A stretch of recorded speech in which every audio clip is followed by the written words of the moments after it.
Milo and Camby are bonded. They're bonded, Cindy, right? Yes. Yeah. So they're a bonded pair, so they would have to get adopted together. So what's important when you have bonded pairs is you give each of them their full adoption listing. Don't list them as one listing together.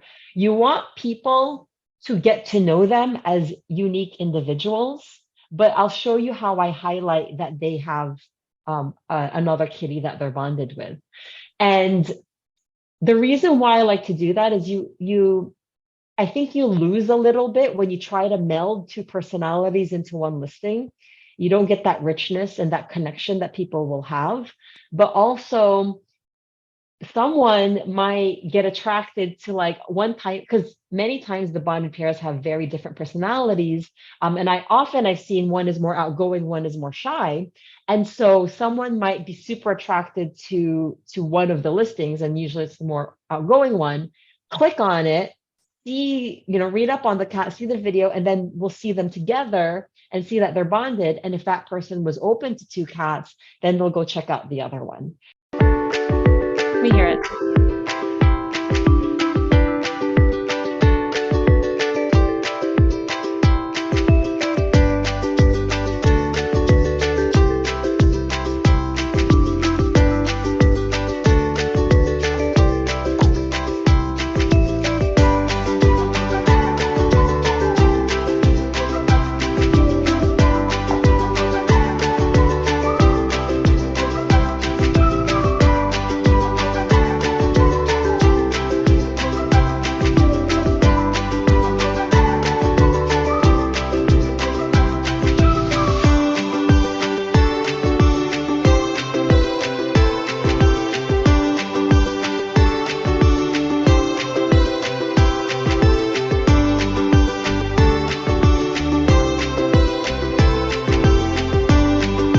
There are a couple things in there that I want to highlight. So one is that there's quirks that Tuna had, which we made sure to include. So whenever we're ready to do an adoption listing, I have a phone call with a foster if someone's fostering the cat for me, and we have like a nice long conversation, usually half an hour to 1 hour conversation. And I'm like, tell me about the cat, right? And what are funny things that the cat does, or things that are adorable or cute or quirks. And so I list them out, and I then ask the foster, can you get me videos of this stuff happening or photos?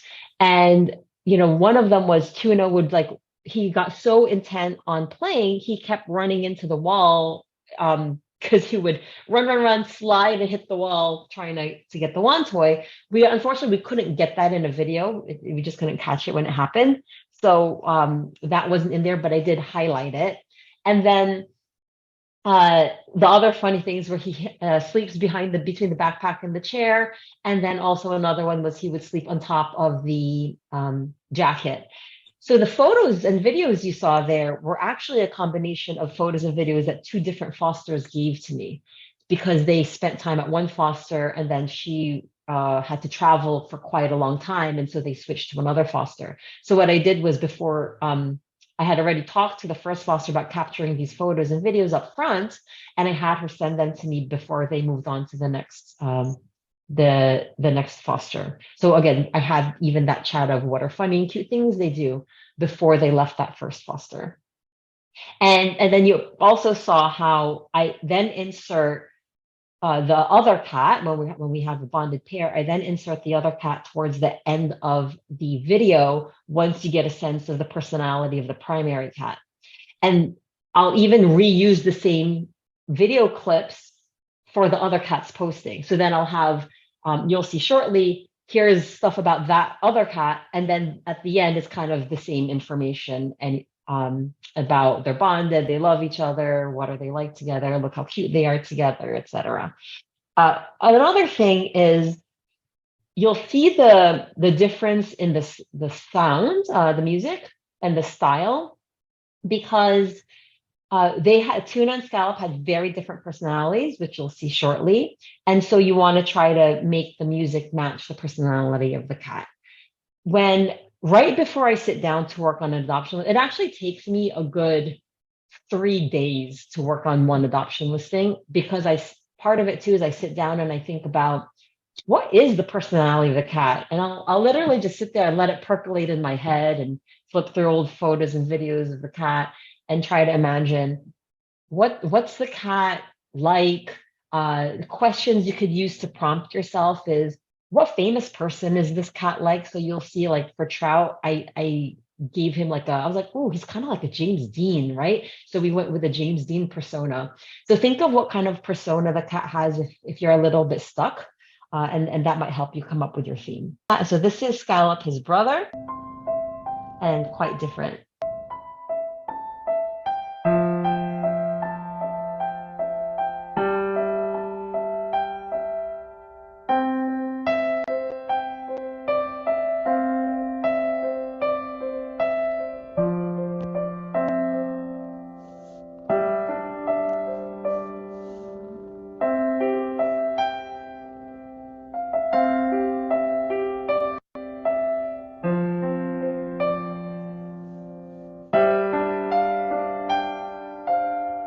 And then you'll see the same videos at this point.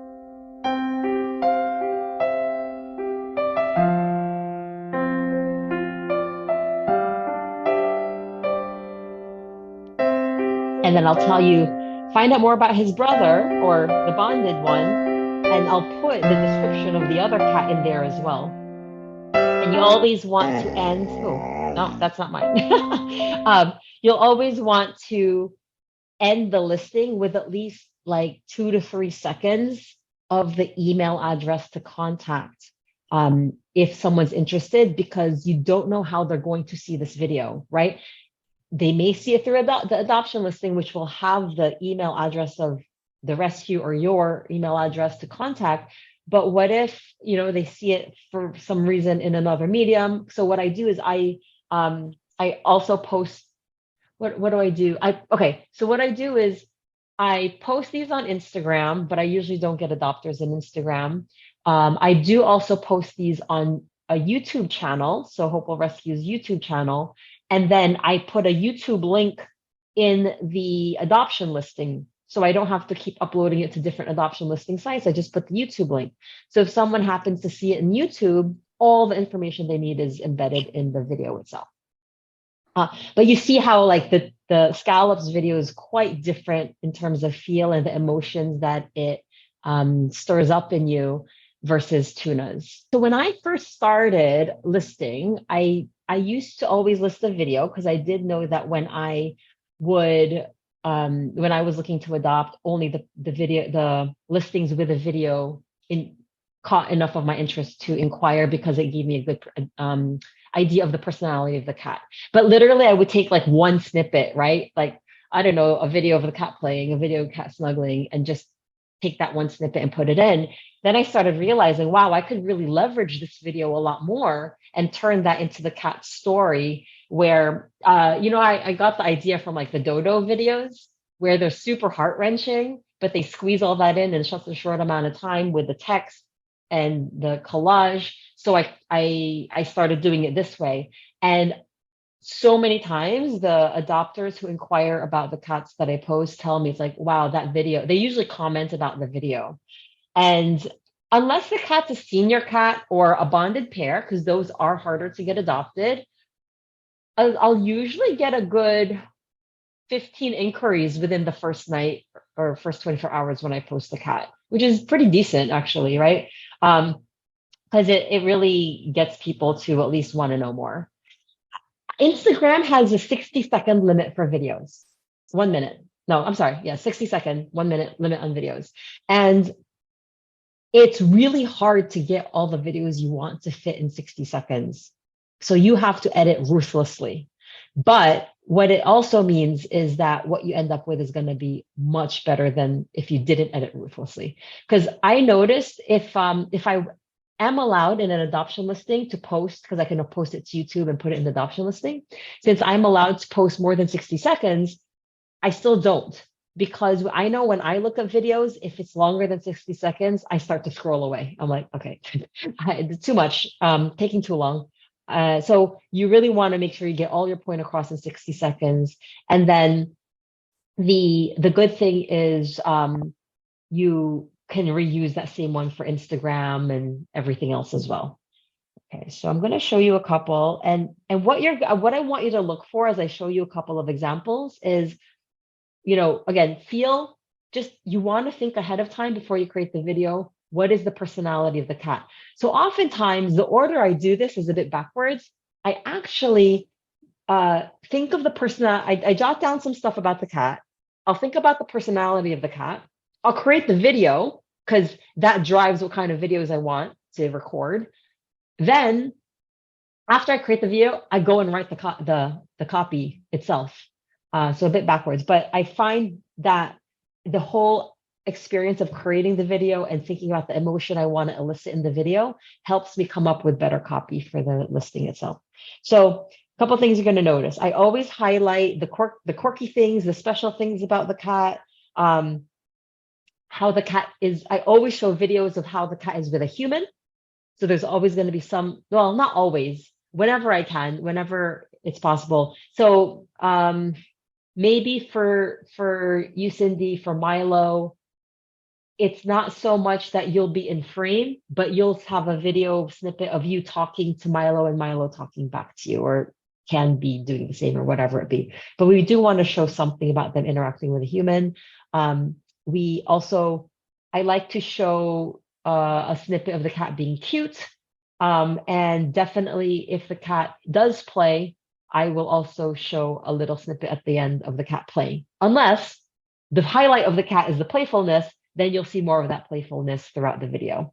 And again, if it's bonded, you would include that at the end. So I'm going to show you a couple more to give you a feel. And I don't know if you might have seen this. Oh, quick thing. Before I go into it, I use Video Leap now, and I'll show you briefly how to use Video Leap at the very end, but I'll also show you iMovie. But I used to always use iMovie, the default app in the iPhone.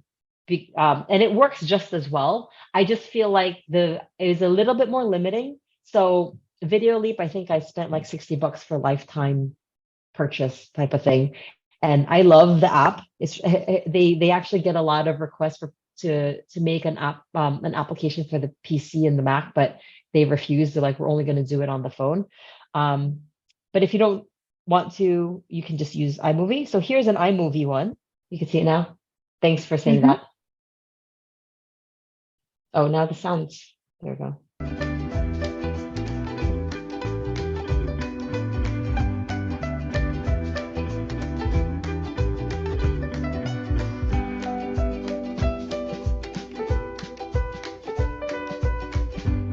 And see, this is an example of the lighting was horrible, but every time I can get a video like this, it was when I'm sleeping already. So I still used it because it was very special to show his personality.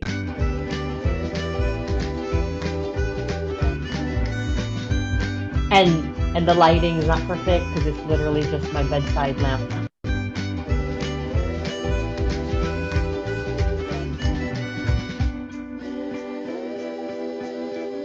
Then I include a play one.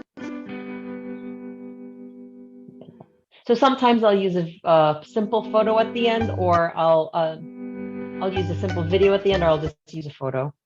Let me just find. And if you go through the guide thing, I guess for some of them, I also wrote the actual wording of that I used for the adoption post.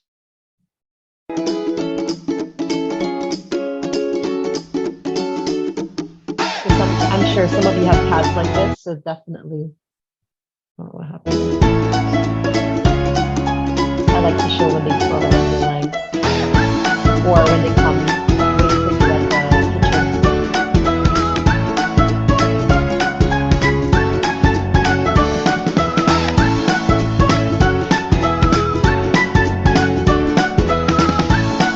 That's always a cute pose if they let you do that.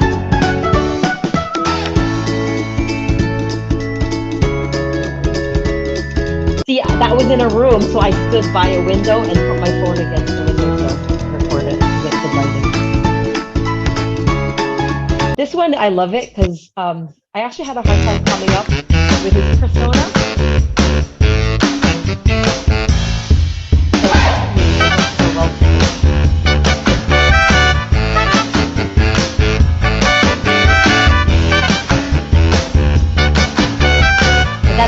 standing in front of the sliding door. I was sitting in front of it.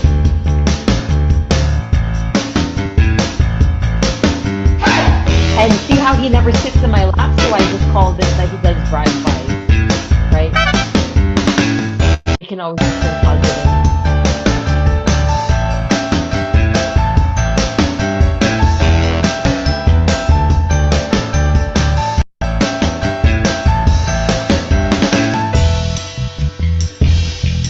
And he didn't really love to play that much. He just kind of laid there, so I figured it that way. And then the last one is Tommy. So you'll see it's a very much similar kind of videos that I have. I didn't have a ton to work with from the Foster, but I just worked with it as his brand.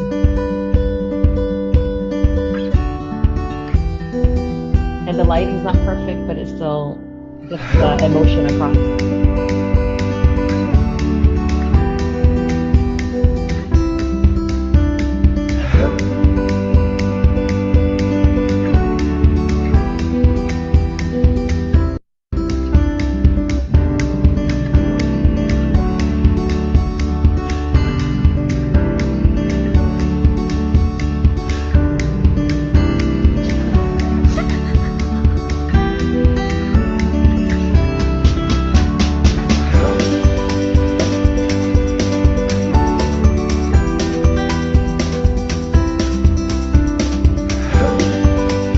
And Tommy was amazing. He was an FELV cat, and I was so worried I'd never get him adopted, but he actually found the awesome adopter because he fell in love with him because of the video.